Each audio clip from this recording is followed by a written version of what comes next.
जय हिंद। नमस्कार साथियों, स्वागत है आपके अपने YouTube channel tricky number 1 classes में। मैं पाल प्रवीण। आज के वीडियो में बात करेंगे आधुनिक भारत के बारे में। आधुनिक भारत से कुछ इंपॉर्टेंट प्रश्न जो आपके एग्जाम के लिए बहुत ही इंपॉर्टेंट है। आप किसी भी कॉम्पिटेटिव एग्जाम की तैयारी करते हैं उसके लिए वीडियो बहुत ही इंपॉर्टेंट होने वाला है। तो आप सभी लोग वीडियो को पूरा देखिएगा और वीडियो को ज़्यादा से ज़्यादा मित्रों में शेयर करें। तो आइए मित्रों, शुरुआत करते हैं आज की शानदार क्लास के साथ। आज का पहला प्रश्न है, आनंद मठ के लेखक कौन है। इंपॉर्टेंट प्रश्न है मित्रों।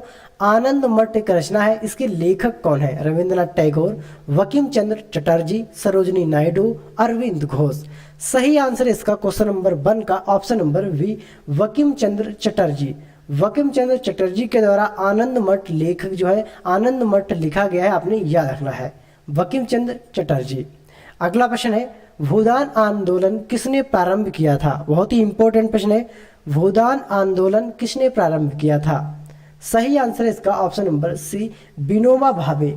विनोबा भावे के द्वारा भूदान आंदोलन प्रारंभ किया गया था, आपने याद रखना है। आगे बात करेंगे, लाइफ डिवाइन पुस्तक के लेखक कौन है? इंपॉर्टेंट प्रश्न है। लाइफ डिवाइन पुस्तक के लेखक कौन है? आपने सभी लोगों को आंसर कमेंट करना है कि लाइफ डिवाइन पुस्तक के लेखक कौन है। सही आंसर है इसका option number D, Aurobindo Ghosh. Aurobindo Ghosh के द्वारा लाइफ डिवाइन पुस्तक लिखी गई है। सही आंसर है ऑप्शन नंबर डी। आज की क्लास बहुत ही इंपॉर्टेंट होने वाली है, आधुनिक जीके से संबंधित इंपॉर्टेंट प्रश्न। तो सभी लोग वीडियो को पूरा देखिएगा और मित्रों में शेयर जरूर करें। अगला प्रश्न है, बंगाल की एशियाटिक सोसाइटी जो कि 1784 में स्थापित के प्रवर्तक कौन थे? इसकी स्थापना हुई थी 1784 में। इसके प्रवर्तक कौन थे? सही आंसर इसका option number B, sir Williams Johnson. जो सर विलियम्स जॉनसन थे, इन्होंने बंगाल की एशियाटिक सोसाइटी की स्थापना की थी, आपने याद रखना है। आगे बात करेंगे, भारत की संविधान सभा किसके अनुसार गठित की गई? बहुत ही महत्वपूर्ण प्रश्न है, सभी लोग आंसर कमेंट करेंगे। भारत की संविधान सभा किसके अनुसार गठित की गई? सही आंसर इसका option number B, cabinet mission योजना। कैबिनेट मिशन योजना के तहत भारत की संविधान सभा गठित की गई। आगे बात करेंगे, प्रथम भारतीय नोबेल पुरस्कार विजेता थे। प्रथम भारतीय नोबेल पुरस्कार विजेता कौन थे? सीवी रमन, रविंद्रनाथ टैगोर, हरगोविंद खुराना या अमर्त्य सेन। सही आंसर इसका option number B, Rabindranath Tagore प्रथम भारतीय नोबेल पुरस्कार विजेता थे, आपने याद रखना है। आगे बात करेंगे, हमारा राष्ट्रीय गीत वंदे मातरम कहाँ से संकलित है? हमारा राष्ट्रीय गीत वंदे मातरम कहाँ से संकलित है? सही आंसर है इसका option number option number D, Anand Math से। जो हमारा राष्ट्रीय गीत वंदे मातरम है, राष्ट्रीय गीत, ये आनंद मठ से संबंधित है, आपने याद रखना है। आगे बात करेंगे, क्वेश्चन नंबर 8 है, भारत का राष्ट्रीय पंचांग किस संवत पर आधारित है? भारत का जो राष्ट्रीय पंचांग है वह किस संवत पर आधारित है? सही आंसर मित्रों ऑप्शन नंबर सी, शाक संवत पर आपका आधारित है। भारत का राष्ट्रीय पंचांग किस पर मित्रों? शाक संवत पर आपका आधारित है। बहुत ही इंपॉर्टेंट प्रश्न है, आपने याद रखना है। आगे बात करेंगे, दिल्ली में केंद्रीय सचिवालय के उत्तरी और दक्षिणी खंडों का वास्तुविद कौन था? इंपॉर्टेंट प्रश्न है, दिल्ली में केंद्रीय सचिवालय के उत्तरी और दक्षिणी खंडों का वास्तुविद कौन था? सही आंसर इसका option number A, Edward Lutyens. जो एडवर्ड लुटियंस था मित्रों, इन्होंने केंद्रीय सचिवालय जो कि दिल्ली में स्थित है, उत्तरी और दक्षिणी खंडों का वास्तुविद किया था। सही आंसर है एडवर्ड लुटियंस। आगे बात करेंगे, निम्नलिखित में कौन सी कृति रविंद्रनाथ टैगोर की नहीं है? कौन सी कृति रविंद्रनाथ टैगोर की नहीं है? तो सभी लोगों को कमेंट करना है आंसर कि इनमें से कौन सी कृति जो है रविंद्रनाथ टैगोर की नहीं है। सही आंसर इसका ऑप्शन नंबर वी, कपाल कुंडला। राइट आंसर है ऑप्शन नंबर वी, कपाल कुंडला। ये रविंद्रनाथ टैगोर की नहीं है, बाकी चित्रा, द कोटर्स डांसर और चित्रगंधा ये मित्रों किसकी है? रविंद्रनाथ टैगोर की, अपने याद रखना है। अगला प्रश्न है, भारत की शासन व्यवस्था में पहली बार प्रतिनिधि एवं लोकप्रिय तत्व को संविष्ट करने का प्रयास किसके माध्यम से किया गया था?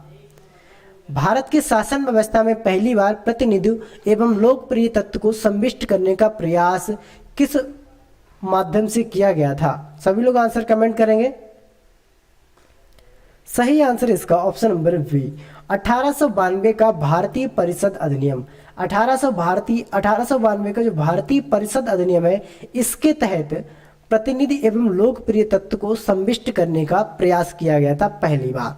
आगे बात करेंगे, किस गवर्नर के कार्यकाल के दौरान 1921 ईस्वी में कलकत्ता में विक्टोरिया मेमोरियल हाल का निर्माण पूरा हुआ। किस गवर्नर के कार्यकाल के दौरान 1921 ईस्वी में कलकत्ता में विक्टोरिया मेमोरियल हाल का निर्माण पूरा हुआ? सही आंसर इसका ऑप्शन नंबर डी रीडिंग। उस समय मित्रों 1921 के समय में जो गवर्नर थे वह थे रीडिंग, आपने याद रखना है, और इनके समय में कलकत्ता में विक्टोरिया मेमोरियल हाल का निर्माण संपूर्ण हुआ था। आगे बात करेंगे, नई दिल्ली शहर के रूपांकन में कौन शामिल था?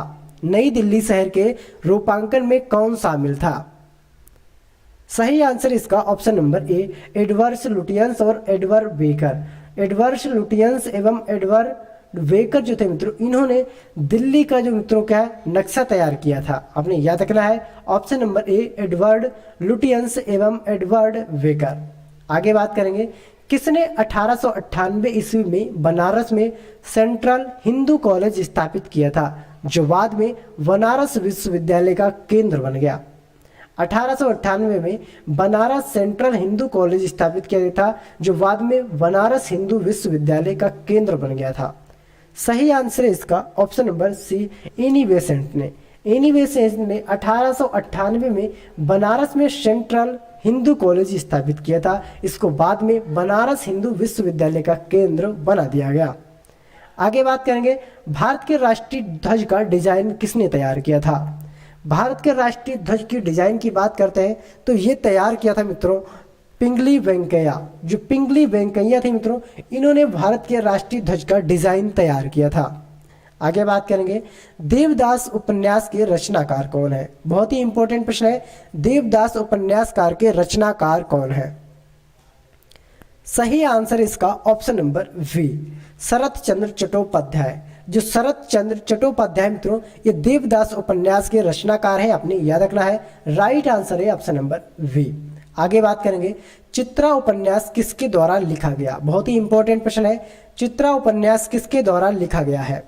सभी लोग आंसर कमेंट करेंगे कि जो चित्रा उपन्यास है मित्रों, ये किसके द्वारा लिखा गया? सही आंसर है इसका option number C Rabindranath Tagore के द्वारा। रविंद्रनाथ टैगोर के द्वारा चित्रा उपन्यास लिखा गया, आपने याद रखना है। अगला प्रश्न है, प्रेम पचीसी के रचनाकार है। प्रेम पचीसी के रचनाकार कौन है मित्रों? आप सभी को जल्दी से आंसर कमेंट करना है कि प्रेम पचीसी के रचनाकार कौन है। क्लास को सभी लोग शेयर करें मित्रों में। सही आंसर इसका ऑप्शन नंबर ए प्रेमचंद्र। प्रेम पचीसी की रचना कौन है मित्रों? प्रेमचंद्र के द्वारा प्रेम पचीसी की रचना की गई, आपने याद रखना है। अगला प्रश्न है, क्षुधित पाषाण के रचयिता कौन है? क्षुधित पाषाण के रचयिता कौन है? सही आंसर इसका option number C Rabindranath Tagore. Rabindranath Tagore के द्वारा क्षुधित पाषाण की रचना की गई, आपने याद रखना है। आगे बात करेंगे, विश्व इतिहास की झलक के रचयिता कौन है? बहुत ही इंपॉर्टेंट मित्रों प्रश्न है, विश्व इतिहास की झलक ये पुस्तक है, इसके रचयिता कौन है? किसके द्वारा इस पुस्तक को लिखा गया है? सही आंसर इसका ऑप्शन नंबर है जवाहरलाल नेहरू। जवाहरलाल नेहरू के द्वारा विश्व इतिहास की झलक लिखी गई है, आपने याद रखना है। अगला प्रश्न है, 27 दिसंबर 1911 में पहली बार जन गण मन कहां पर गाई गई? इंपॉर्टेंट प्रश्न है, 27 दिसंबर 1911 में पहली बार जनगण मन कहां पर गाई गई? सही आंसर इसका ऑप्शन नंबर सी कलकत्ता में। कलकत्ता में पहली बार 27 दिसंबर 1911 को पहली बार जनगण मन गाई गई थी कलकत्ता में। आगे बात करेंगे, भारत में पहला समाचार पत्र किसने शुरू किया था? इंपॉर्टेंट प्रश्न है, भारत में पहला समाचार पत्र किसने शुरू किया था? सही आंसर है इसका option number D James Hicky. जो जेम्स हिकी थे मित्रों, इनके द्वारा भारत में पहला समाचार पत्र शुरू किया गया था। आगे बात करेंगे, द व्हील्स ऑफ हिस्टोरी नामक पुस्तक के लेखक कौन है? द व्हील्स ऑफ हिस्टोरी नामक पुस्तक के लेखक कौन है? द व्हील्स ऑफ हिस्ट्री नामक पुस्तक के लेखक कौन है? सही आंसर है इसका मित्रों क्वेश्चन नंबर 23 का option number we Ram Manohar Lohia. Ram Manohar Lohia के द्वारा the wheels of history history नामक पुस्तक लिखी गई? The wheels of history. आगे बात करेंगे पोस्ट ऑफिस के लेखक कौन है? बहुत ही इंपॉर्टेंट प्रश्न है। पुस्तक है मित्रों पोस्ट ऑफिस, इसके लेखक कौन है? सही आंसर है इसका option number A, Rabindranath Tagore के द्वारा पोस्ट ऑफिस लिखी गई, आपने याद रखना है। आगे बात करेंगे निम्न में से किसे इस्पात का चौखोटा की संज्ञा दी गई? निम्न में से किसे इस्पात का चौखोटा की संज्ञा दी गई? सही आंसर है इसका ऑप्शन नंबर ए, भारतीय नागरिक सेवा। भारतीय नागरिक सेवा जिसको ICS कहा जाता है, इसको इस्पात का चौखोटा की संज्ञा दी गई है। अगला प्रश्न है गोदान किसकी रचना है? बहुत ही इंपॉर्टेंट प्रश्न है, गोदान किसकी रचना है? सही आंसर है इसका ऑप्शन नंबर ए, प्रेमचंद। जो गोदान रचना है मित्रों ये प्रेमचंद्र जी की रचना है, आपने याद रखना है गोदान। आगे बात करेंगे भारत भारती के रचनाकार कौन है? इंपॉर्टेंट प्रश्न है, भारत भारती रचना है मित्रों, इसके रचनाकार कौन है? क्वेश्चन नंबर 27 का सही आंसर है option number D, Maithili Sharan Gupt. Maithili Sharan Gupt के द्वारा भारत भारती की रचना की गई, आपने याद रखना है। आगे बात करेंगे सैडलर आयोग का संबंध किससे था? सैडलर आयोग का संबंध किससे था? सभी लोग आंसर कमेंट करेंगे। सैडलर आयोग का संबंध किससे था? सही आंसर है इसका ऑप्शन नंबर डी, शिक्षा से। इनका जो संबंध था मित्रों वह शिक्षा से था, आपने याद रखना है सैडलर आयोग। अगला प्रश्न है ब्रिटिश ने भारत में प्रांतीय स्वतंत्रता कब से लागू कर दिया था? ब्रिटिश ने भारत में प्रांतीय स्वतंत्रता कब से लागू कर दिया था? सही आंसर है इसका ऑप्शन नंबर डी, भारत सरकार अधिनियम 1935 के बाद से। भारत सरकार अधिनियम 1935 के बाद से ब्रिटिश सरकार ने भारत में प्रांतीय स्वतंत्रता लागू कर दिया था। अगला प्रश्न है खिलाफत आंदोलन का आरंभ किया था? फखरुद्दीन अली अहमद, मोहम्मद अली जिन्ना, अबुल कलाम आजाद या अली बंधुओं ने? किसके द्वारा खिलाफत आंदोलन का आरंभ किया गया था? सही आंसर इसका ऑप्शन नंबर डी, अली बंधुओं के द्वारा खिलाफत आंदोलन का आरंभ किया गया था, आपने याद रखना है। अगला प्रश्न है 27 दिसंबर 1911 में पहली बार जनगण मन कहां पर गाई गई? ये क्वेश्चन मित्रों रिपीट हुआ है। सही आंसर इसका ऑप्शन नंबर सी, कोलकाता में पहली बार 27 दिसंबर 1911 को जनगण मन गाई गई थी। अगला प्रश्न है भारत में पहला समाचार पत्र किसने शुरू किया था? सही आंसर है इसका मित्रों यहाँ पर option number D, James Hicky. James Hicky के द्वारा भारत में पहला समाचार पत्र शुरू किया गया था, आपने याद रखना है। तो ये थे मित्रों आपके एग्जाम के लिए बहुत ही इंपॉर्टेंट प्रश्न आधुनिक भारत से संबंधित। एक तरह से समझ सकते हैं स्टैटिक जीके था जो कि बहुत ही इंपॉर्टेंट है आपके एग्जाम के लिए। तो सभी लोग वीडियो को पूरा देखें और वीडियो को ज़्यादा से ज़्यादा मित्रों में शेयर करें। मिलते हैं अगली वीडियो में, तब तक के लिए जय हिंद, जय भारत।